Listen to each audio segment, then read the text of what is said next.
Hello and welcome to this episode of the Growth Goal Podcast. We are actually doing this episode of the Growth Goal both audio and visual. So there's going to be a YouTube version of this segment for you guys to go look at. And I'll put that in the show notes so you can kind of check that out as well. My guest today is Marisa Portuondo out of Miami, Florida. Welcome, Marisa. Hi, Alicia. Thank you. Thanks for having me. Absolutely. So Marisa is a business attorney, again, based out of Miami, Florida area. I met her about a year ago when we were both on a panel at a law conference. Loved her immediately. I love how real she is. But what I also like about her is that she's always trying to figure out how to run businesses better. And she's kind of spearheaded something that I think is extremely helpful to our listeners, which is basically trying to figure out what the heck is going on with these SBA loans out there. So Marisa, tell us a little bit more about yourself, and then we'll kind of dig into what's going on with the SBA loans and what's going on out there. Yeah, great. So as you said, my name is Marisa Portuondo. I am a Miami native. I've lived here my entire life, and I am the founder of Portuondo Law Firm. We are going on our 11th year in business. We are a small law firm.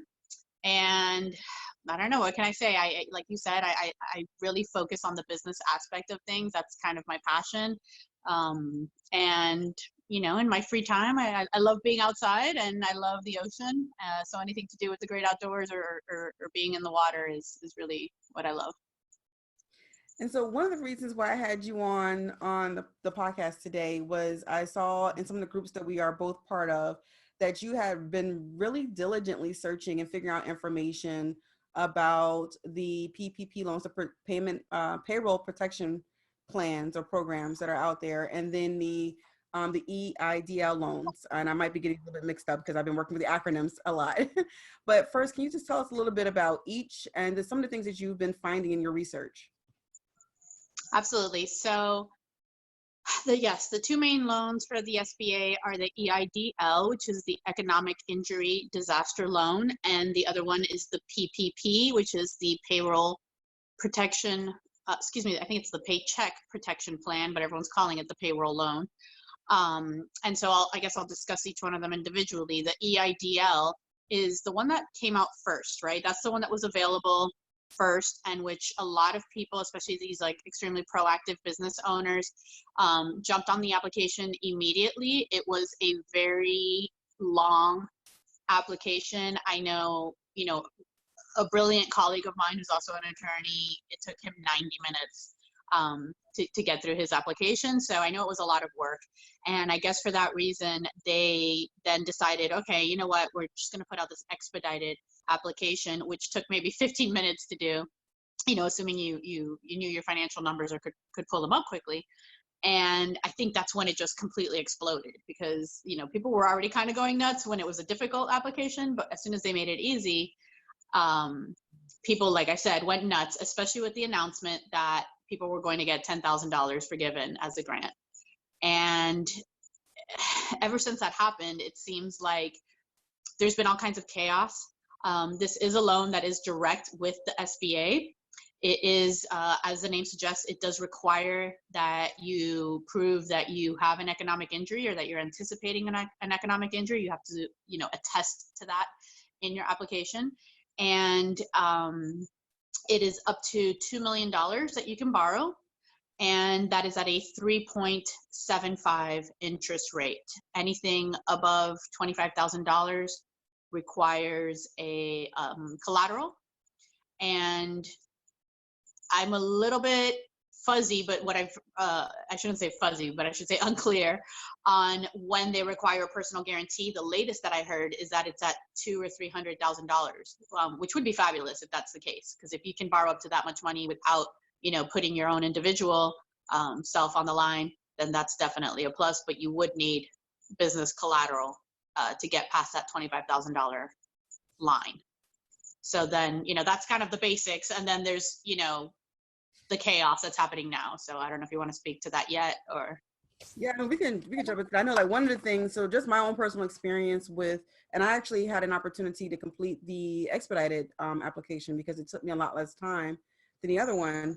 But I, initially people were saying, well, you would hear something back within about 3 days or so, 3 business days. And after a few business days, I contacted the SBA to try to find out like what's going on. I didn't get an email confirmation or anything like that, just what's happening. And unfortunately, I also had an issue with my printer where the page cut off like right below. It says like your application has been submitted and your application number, and it cut off. So I didn't have the number there. So when I called to try to see what's going on, they weren't able to look up my my application based on my EIN, my SSN, or my company name. So their response was basically just to kind of wait to see if I heard anything. When I asked about whether or not I should just do another one, just in case, the response was, well, you could kick yourself out of your place in line by creating a duplicate application. So you should just wait, which kind of has like in this little fuzzy area. And I was telling you yesterday too, when I called and I was in the queue, I was number 550. And I called like around 9 o'clock in the morning. I was about 550 in there. It didn't take me long to get through. It took me about a half hour, a little bit of patience, but it did take a while to kind of just get that answer that basically we don't know, we can't figure out whether or not we see it in here or not. Try us later. What have you heard about turnaround times for anyone? Have you heard of anyone actually getting through and getting anything back yet? So it's interesting because yesterday a friend of mine actually did the same thing you did, and she got on the phone with the SBA and they told her the same thing, that they could not, look her up. But I know that you said that they said that, the whole, the system crashed and people need to reapply. I know that they told you that that was not true. Yes. This person told her that it was true. And I know that's news to you because I hadn't told you that yet. I just found this out last night. So if anyone takes anything away from this, podcast or video, however you're absorbing this, is that we have no idea what's going on, right? I can tell you what I'm being told. I am consistently updating my audience with information as it comes in, but this is such a moving target. And I think the lack of clarity and the huge amount of conflicting information that's out there is really, really putting business owners on edge. I know me personally, it's making it difficult for me to make money moves when I have no idea, number one, how much money's coming in. Number two, when that money's coming in. Number three, if that money's coming in. There's just so many unknowns at this point. It's extremely frustrating. I mean, I appreciate that our legislators were able to get something done, but the fact that they did it in such a rush, I think, has really created a lot of, problems that they didn't anticipate. So I guess the short answer to that is no one that I know has heard back on the EIDL. So I think that's both disturbing and comforting, because if you haven't heard anything and no one else has, then at least there's not, something individually wrong with your application, or at least you don't know that there is something individually wrong. But yeah, I mean, we're kind of just in this holding pattern. And what the person on the phone did tell her yesterday, which I think may be the same thing you were told, was that you'll get an email. So, obviously be on the lookout for that. I would obviously recommend check your spam filters, every few days, make sure you're not missing anything, and make sure that if you're like me and you don't like things going to, certain emails, that you're checking the correct email all the time. But yeah, I mean, literally no news on EIDL. The big development that has come with the EIDL is that there is now word that it may not be a $10,000 advance.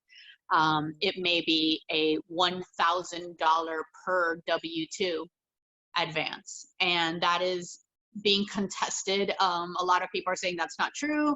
That's not what the language in the bill says. Other people are saying it's absolutely true. There was an SBA memo about it. So again, more just unknown when it comes to that. And I think the big takeaway is, don't expect $10,000 of free money and put all your eggs in that basket at this point. And again, we're talking about, in that situation, we're talking about the advance or the $10,000 part, not the full amount that you could be eligible for, that you stated was up to $2 million. So people shouldn't be discouraged from applying for the loan itself, but just understand like that $10,000 part that we thought would be almost a given probably isn't. And I think probably our main takeaway from this is going to be that most of it's probably not going to be as easy as we think it's going to be. And there are a lot of precautions that we need to take as business owners, kind of dealing with both of, this loan as well as the PPP. And before we kind of switch over to talk about that a little bit, I wanted to ask you, what can you use the EIDL loan for? Do you have any limitations on that as far as you know? Yeah. So, I mean, again, and thank you for pointing that out. Like, as much uncertainty and frustration as there is out there about the EIDL, it's still a fabulous program. Okay. I don't want to downplay that aspect of it. So, you're not going to see money cheaper than this available to you as a business owner. At least I don't know anyone who has an interest rate below 3.75 on a business loan. However, be aware that if you do have credit elsewhere, you may not be eligible. Okay. There are certain requirements, including, you have to be a small business, which is a pretty big business, by Fed standards. I think it's under 500 employees. And, you can't be in any kind of financial trouble. You can't have defaulted on an SBA loan, anything like that. But other than that, it's a great program with really low interest rate. And the fabulous thing about it is you can spend it on a much broader category of things than the PPP. So where the PPP requires you to spend the majority of your money on payroll and is limited by your payroll, this is a much broader category. It seems like the majority of business expenses will be permitted, but, and you'll hear me say this repeatedly on this, you must read your closing documents before you sign them to make sure that, you're okay with what you're agreeing to, because at the end of the day, that's what's going to dictate, not what I'm telling you today and not what you're hearing on the news. Yeah, and again, that's because it's rapidly changing. I think that's kind of what the sense has been just generally since the pandemic. You and I both in the legal field dealing with courts. There's updates constantly about what's happening, what things are allowed to happen, and that means that our communications with our clients are changing. So we just kind of need to be aware of that too, and just be as flexible as possible. And like you said, not relying too heavily on certain things. Understand we have to be extremely flexible at this time. You talked about yesterday, we were actually on a webinar together that you asked me to co-host with you. So again, thank you for allowing me to do that. But coming on. You talked about a bridge loan in Florida. Can you talk a little bit about that?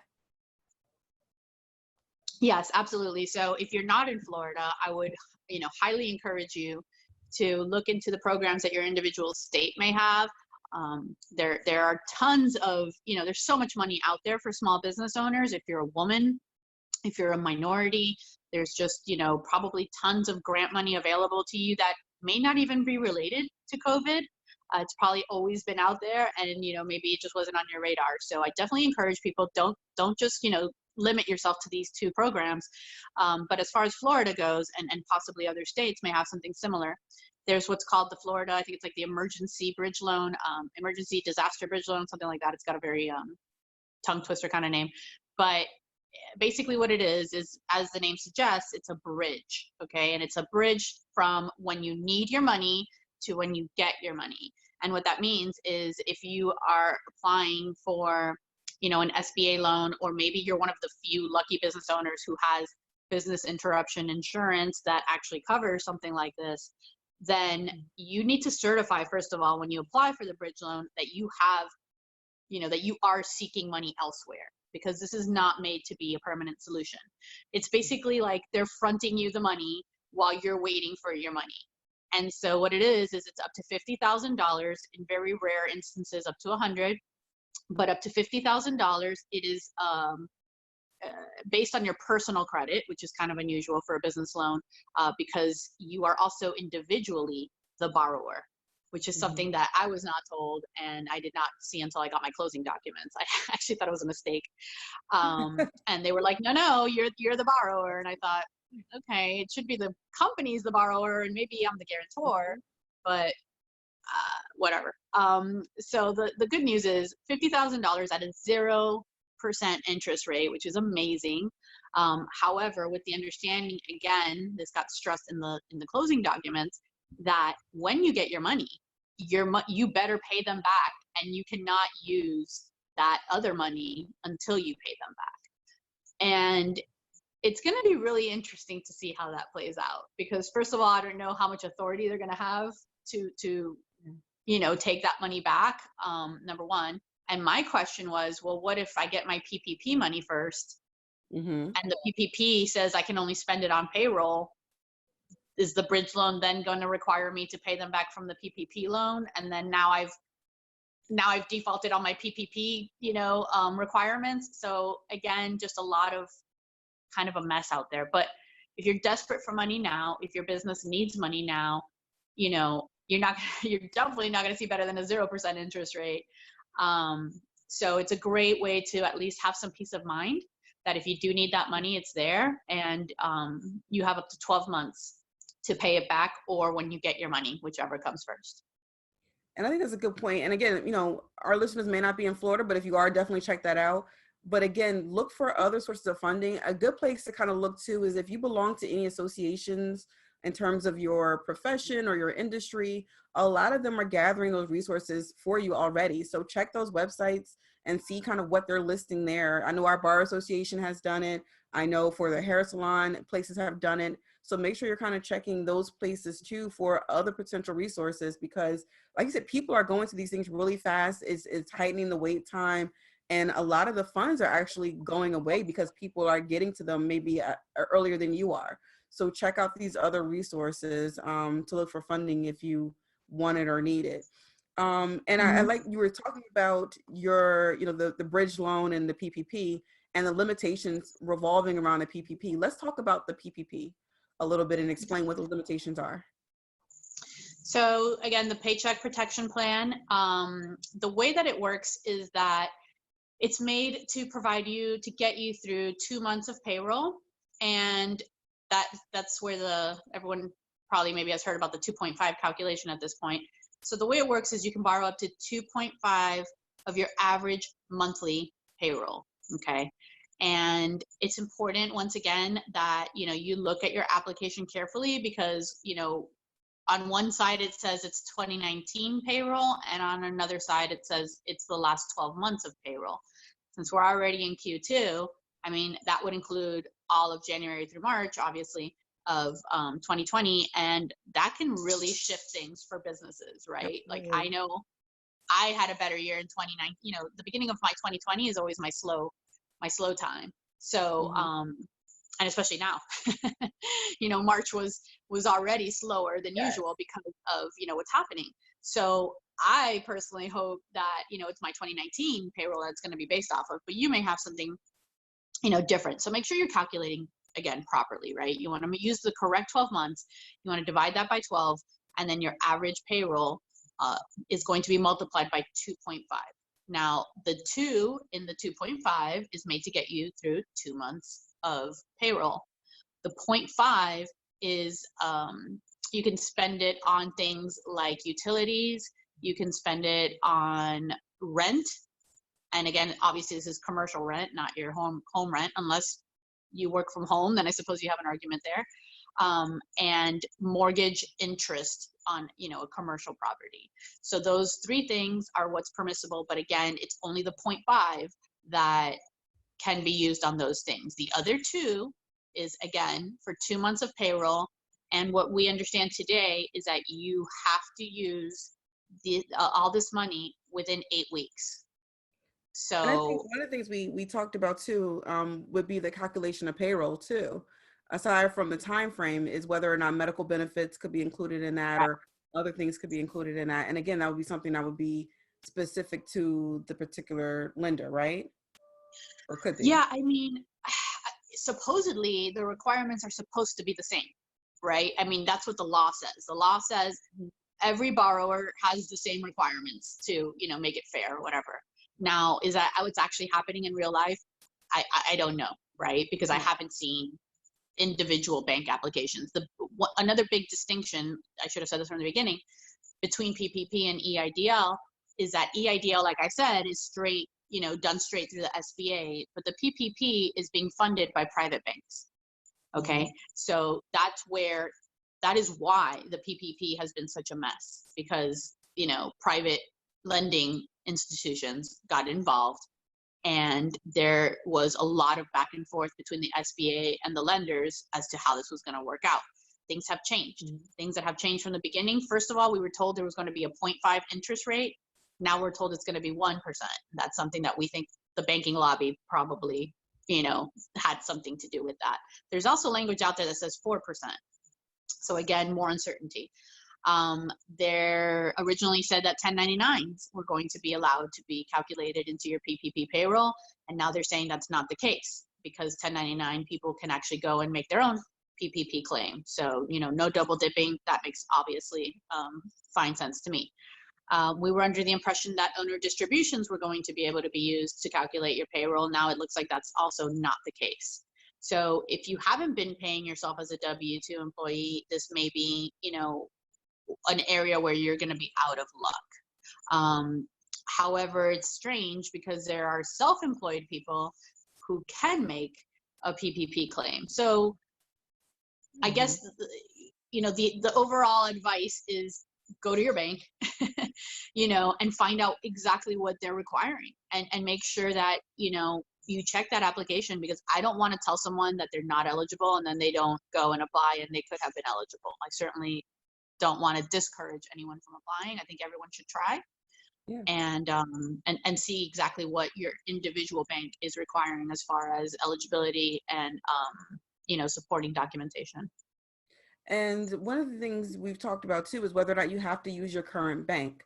So of course we probably have our own banks, maybe one or two banks that we bank with normally and have relationships there, but perhaps you run into an issue with your bank. I know I've seen things on Twitter and other places where certain banks are not taking applications any longer, or they pause them, or whatever the case may be. Do you have any tips on what you should do if you're maybe looking for in another bank, what should you be considering?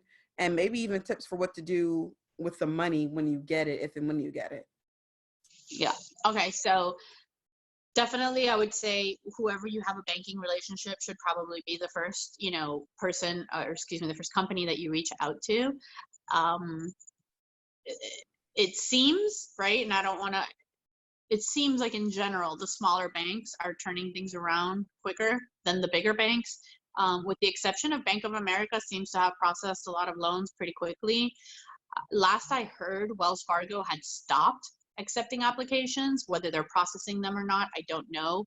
But actually someone today told me that they went and asked for more money, and so maybe they'll be opening up applications again. I'm not sure. Again, the theme around this is like everything's moving all the time. So don't rely on anything to stay the same. Keep checking back, but you also don't want to just wait and wait and wait and wait to get the okay from your bank. So for example, Chase is allowing anyone with a checking account, a business checking account, to apply, but other banks are saying, you can only apply with us if we've lent you money before as a business. So again, everyone's standards are different. What I would recommend, if you can't have your own bank work with you, is to, hopefully someone who's a banker. And if you don't, hopefully someone who knows someone who's a banker. A lot of small banks are taking advantage of this opportunity to say, hey, we will do your PPP, but you got to open an account with us. Mm-hmm. And it's actually a great way to get into the PPP program, because many financial experts are recommending that you open a separate account anyway, so that you can track the way you're spending that money, so that when it comes time to prove that that money was spent the right way, it's easy, right? It's not being mixed up with any other money. And I think that's a really good point. And I think the thing about kind of being in this pandemic right now and dealing with this from the business owner perspective is that it is giving us an opportunity to probably see where there were a lot of flaws in some of the things that we were doing, or see some of the things we could have done better. One of the things we probably all start out with is like a list of things we're supposed to do when we open a business. And when we're talking about our bank accounts and everything else, I know everything that I read said, make sure you have a relationship with the bank. It's not just go open your account. It's about building a relationship. And if we didn't do that then, we need to make sure that we're doing that now. So it's giving us an opportunity to do a lot of those things that we should have done before, and do them now. And hopefully we continue to maintain that after things get back to some semblance of normal. In terms of the PPP, so the idea of that is probably ideally to keep people from going on unemployment, right? To keep people from losing jobs. So I get that money. What do I do?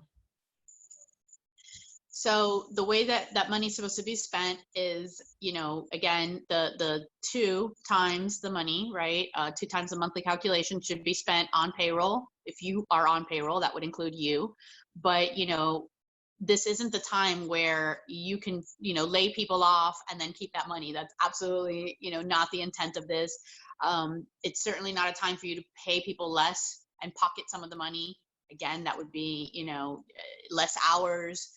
All of these things would be violations of, the agreement that you have on the PPP, because the intent is not only to keep people off unemployment, but it's also to keep levels, the same, right?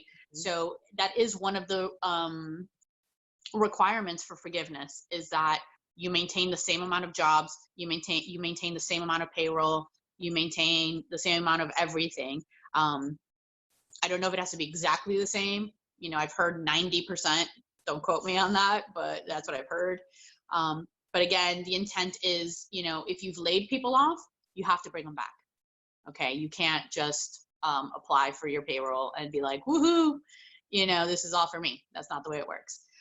So that is the big restriction on the PPP is, number one, you can't borrow any more than whatever 2.5 of your monthly payroll is. Even though it's up to $10 million, you're still limited by 2.5 of your business's payroll. And then the way you spend it is a lot more restricted than the EIDL. So where people are getting, caught up and where there's confusion, and you and I encountered this in the webinar yesterday, which is people who can't work, right? So if your business is shut down right now and you go and you apply for the PPP, what I'm being told is that you have to spend that money when you get it, no matter what. So again, I think that's going to be up to the individual banks, because again, from what I'm being told, it's the banks that are going to decide what's forgiven and what's not forgiven. But from what I'm hearing from people who are already getting these loans, it's that the moment that loan gets funded and that money's in your hands, the 8 weeks, the countdown starts on those 8 weeks. So that means if you've got employees furloughed or you have employees at home who are not working, you're paying them this money. All right. And again, the understanding is if you do anything wrong, as far as, not properly spending the money, it then goes from being, a forgiven grant to a loan. And in terms of the spending the money, so part of it is, the majority of it is for payroll. The other portion can be used for what? The 0.5 from the 2.5 can be used for utilities, for rent, again, commercial rent, business, I should say business rent, okay, and commercial mortgage interest. So, your utilities for your business, your rent for your business, and your mortgage interest for your business. Now, we're all working from home. So does that change? If you have a home office, I know that you can deduct, some of your home mortgage or rent as a business expense. I don't know if that's going to be the case here. It's way too early to find out if they're going to consider that a permissible payment. But most of us are still paying rent for our offices, even if we're working from home. So if that is the case, then I would certainly advise you to use the money for your business rent, so you don't have to make that argument for yourself. So kind of wrapping up everything, do you have any kind of tips or just things that you would like to hammer home when it comes to bridge loans, PPP, or the IDL loan or advance from the SBA? What are some just final takeaway tips that you would like to give the listeners or the viewers about applying for these sources of income or funds? I would say don't be discouraged by, the chaos that's going on right now, and, apply, right? I personally don't see any harm in applying. I know people were scared and saying, well, if I apply for the EIDL, then I can't apply for the PPP. That's not my understanding. Obviously, you need to read your documents carefully. My understanding is you may not be able to borrow from both programs, or if you do borrow from both, then, whatever grant you get from the EIDL will be deducted from your PPP loan. Okay, so just be aware there's a lot of interplay, with these loans, and that's not black and white. So that's number one, I would say for sure. Number two, none of this is black and white. If what I've already said hasn't driven that home enough. But I think that as business owners, what that means is you cannot rely on this money being a gift. And this always goes back to the old adage of, If it's too good to be true, it's probably not. People were running around, you know, so happy about this free money that was coming in. And I was just like, how is that going to work? And it seems like it's getting a lot more complicated than it was how it was sold originally, whether that was by the Fed or by the media. It doesn't matter at this point, right? The point is, count on having to pay every dime back. That would be my advice to business owners, because if you don't have to pay it back, then that's a wonderful, boom to your business. But if you're counting on it being forgiven and it's not, that could be the final blow. Yeah, it could devastate you, state of business. Absolutely. Absolutely. And So I I think know people you need to and be I, really conservative, I guess, is what I'm saying, with this money, and just assume that you're going to have to pay it back. yeah, you and I spoke yesterday just about thinking about trends, understanding that our trends are going to be a little different for this year, and kind of factoring that in. And if you do get the money in, factoring that in, and factoring in the fact that you may have to pay it back, just so that you're not, like you said, being devastated by now having to, maybe you've done something a little bit wrong, or you didn't read the closing documents correctly, and now you have to pay the money back. So absolutely. And maybe the banks aren't going to play fair, like, we don't know. They haven't been very cooperative up Mhm. until now. So I don't know why we should expect that to change. Maybe I'm a cynic, but Probably the lawyer in us, right? yeah, it probably is a lawyer in me. And I mean, personally, I am expecting a battle. I am expecting that there's going to be a lot of fighting over what gets forgiven and what doesn't get forgiven. That's just my opinion. So, certainly don't spend money you don't need to be spending. That's for sure. All right. And so this is the Growth Goal podcast. So I always like to do my growth goal questions and my 5 rapid fire questions. The first one, because you are a business owner, in addition to giving us all this great information that you found, I want to ask you, what is something that you wish you knew when you first started your business?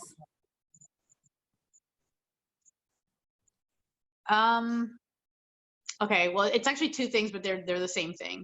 Mm-hmm. So when I first started my business, I was so worried about being a lawyer and getting everything right and being the practitioner, in my firm, that I completely neglected the business itself, right? And I treated it like a job and not like a business. And I think, as far as my systems and my operations go, I was really good about it, because that's kind of where I'm a nerd. I love that stuff.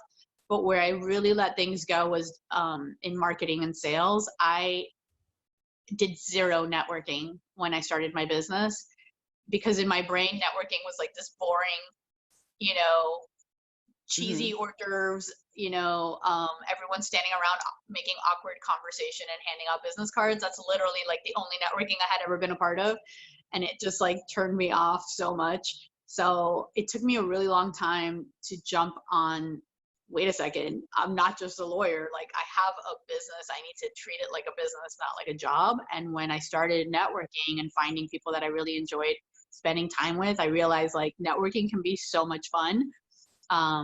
If you get the right group of people, or if you yourself, start events that, are fun. You don't need to stick to the traditional boring, networking. And I think the more fun you make it, the better connections you're going to make, and the more your business is going to grow.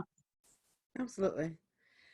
I get to meet great people like you, just kind of getting out of your shell a little bit, and kind of just, talking to the people who are in the same room with you, on the same panel with you, because now we continue to have conversations even from a year ago, and we didn't know each other when we were first asked to be on the panel together. Exactly. What keeps you motivated, especially during this time? What keeps you motivated? During this time? Yeah. Fear? No. No. I mean, my family. That's, the thought that everything I do is to have a better life, with my husband and with our son.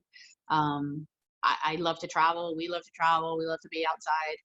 And that lifestyle, that you want to have, obviously doesn't come cheap. Most people, the kind of life they want to live, that's part of the hustle. And also, I love helping people grow their businesses. I really do. Sometimes almost to my financial detriment, because I'm just giving people free advice all the time. But it really does make me happy, when I see people growing their businesses, and when I see them succeeding, especially, women, that's a big one for me. And so who is your entrepreneurial crush? God, there's so many. I think the first one that comes to mind is like, and I want to be clear, like, this is not a physical crush, right? Yes. Okay, good. Because definitely not. But Disclaimer.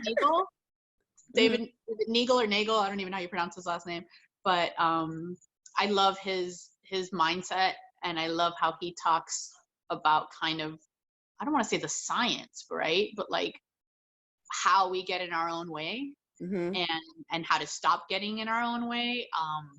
I've definitely learned that you can have everything the right way, and you can be doing everything the right way, but if you don't have the right mindset, it's not going to work as well. And that's something I'm working on as a business owner. Awesome. And I think something that we definitely need to make sure we're taking away from that. And I think mindset is so important, especially right now. It's difficult to be in the house with your kids or your spouse, or worrying about how you're going to pay for everything, and then still trying to motivate yourself to get up and work on your business. It can be difficult. It can be very difficult. So having the right mindset keeps you going. Yeah, absolutely. What are you reading or listening to if you do audiobooks? So do you know Regina Edwards? No. Okay, so she recommended to me, and I don't even remember the name off the top of my head, but it's something like remember those Accounting for Dummies? Remember those books? Okay, so I don't think it's by the same company, but it's kind of a spin-off of that. It's like Zen living for idiots or for dummies or something like that. But she recommended it to me, and she's one of the most relaxed business owners that I know, and she's very successful. And she knows I'm a bit of a worrywart, and she told me that book was, life-changing for her. So certainly I've been reading it little by little with the very limited time that I have right now. And I've also been listening to an amazing podcast that has a little bit of a raunchy name, so I don't know if I should repeat it, but it's un-F your brain. I think it is your brain. Yeah. And it's a former attorney, actually, and she's become a coach now, and she really talks about the way that originally I think it was only for attorneys, but now it's like she's talking about it for all business owners, and the way that we get in our own way, but she really delves into the science of it. So it's fascinating. Like, why do we procrastinate? There's actually a scientific reason why people procrastinate, and it's mind-blowing when you learn about it. Interesting. That sounds really interesting. I have to check that out. Yeah. And because this is the growth goal, I always ask our guests to give us a tip, an actionable tip that our listeners or viewers can use to grow their business. So what is your tip of the day? I think in light of everything that's happening, I think my tip is do not stop marketing. Okay. I'm not going to say like go and be insensitive or, go price gouge people who are in need. I think you can actually come from a very benevolent place and from a very helpful place. And I think that this is a huge opportunity for people who like to help people to, I don't want to say take advantage of the situation, right? But, make lemonade out of lemons and start getting out there, on video, pick up the phone, call your clients, call your referral sources, call the older people in your life, be there for your community, and not because you're expecting anything in return, but because it's the right thing to do. And I think that in the long run, there will be a return on that, even if it's just that you become a trusted advisor to someone who needs you.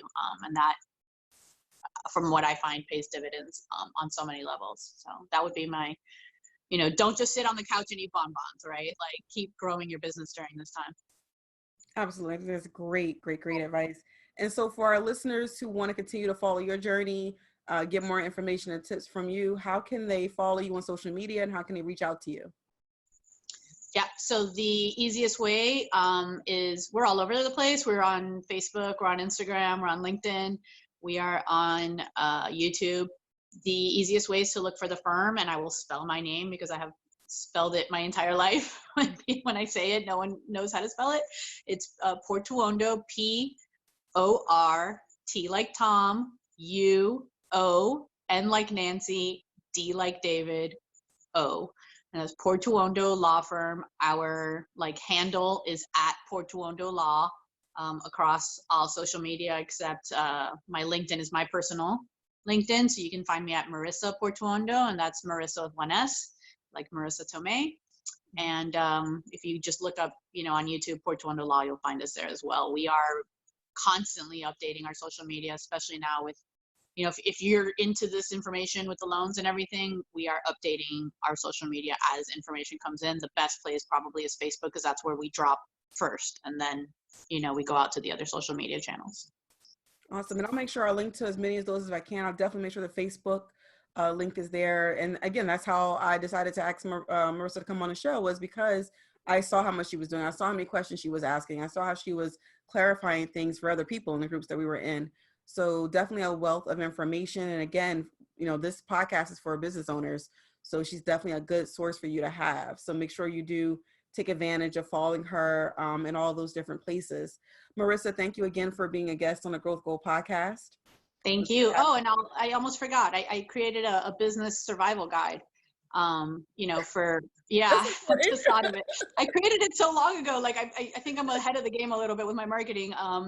But yeah, it's called the Business Survival Guide, something like that for COVID-19. So if you want a copy of that, just email me, Marisa at PLF. That's PLF for Portuondo Law Firm, Miami.com. So Marisa at PLF, Miami.com, and I will happily send you a copy, or I will send Alicia the link where you can request a copy yourself. Also, and I'll make sure I'll put that on our website too. So for everyone who viewed this episode or listened to it, I want to ask you to do us a favor and hit subscribe. Make sure that you get important updates like this information we have with Marisa today, and give us a review. It helps us to be found by other business owners like yourself. And most importantly, the last thing I like to end every episode with is reminding you that this podcast is here for you. So if there are any particular types of guests you would like us to have on, any topics you would like us to cover, again, the whole goal is to help you grow your small business. So we're here for you. So send me an email at Alicia, ALYCIA, at thegrowthgoal.com, and I'd be happy to reply and do whatever I can to get that guest on our show. All right. Until next time, take care. All right. Thank you.